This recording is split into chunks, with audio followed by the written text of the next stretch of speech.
Hey everybody, here's one of the examples that was asked for to be explained. So here's your explanation of how to do it. The first thing you kind of need to notice is that this interval going from 0 to 3 is no bueno when it comes to this denominator, because at x equals 1, right, we have an undefined function. We basically have an asymptote. So we have to kind of split this up into two separate integrals.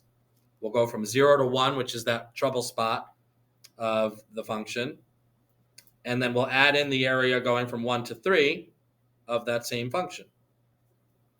So this is really where you have to kind of recognize the improper, sort of nature of this one. So somewhere on this interval is a problem spot, right? An x value that causes a problem. So here it is. We're going to split it up, and then we're just going to do the improper technique with the limit.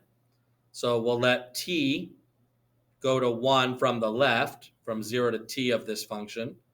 That'll help us figure out this piece of the puzzle. Plus the limit, let's just use, w, going to 1 from the right, so w to 3 of the same function. And together, if we can get these areas, we can just add them up, and that'll be our actual, total area. Let me zoom in a little bit. There we go. All right, so this is essentially the setup for improper. Let's go ahead and start doing it. Hopefully you realize this is just a little baby u sub with a reverse chain rule kicker of -1. So if you think of this as just 1 minus x to the -2, we can just do a regular old reverse power rule with a reverse chain rule kicker of -1. So I believe that comes out to be, so it'll still be the limit, 1 from the left. That's going to be 1 over 1 minus x, evaluated between 0 and t. So again, this is 1 minus x to the -2. If you need to, just do u equals 1 minus x on the side, and you'll see you will get this. The negatives end up canceling out because of that reverse chain rule kicker. And of course, this is going to be the exact same thing, but from, going to 1 from the right, 1 over 1 minus x, from w to 3.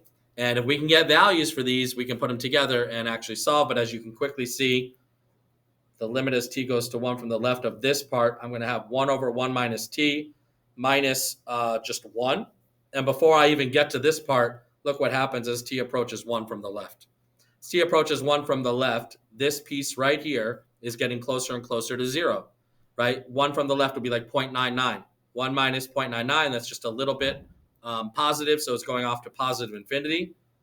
So I don't even need to figure out this part. There's nothing I can do to sort of combine these. So this particular integral diverges or does not exist for, a value. And that's essentially what you need to do. So back to the beginning real quick.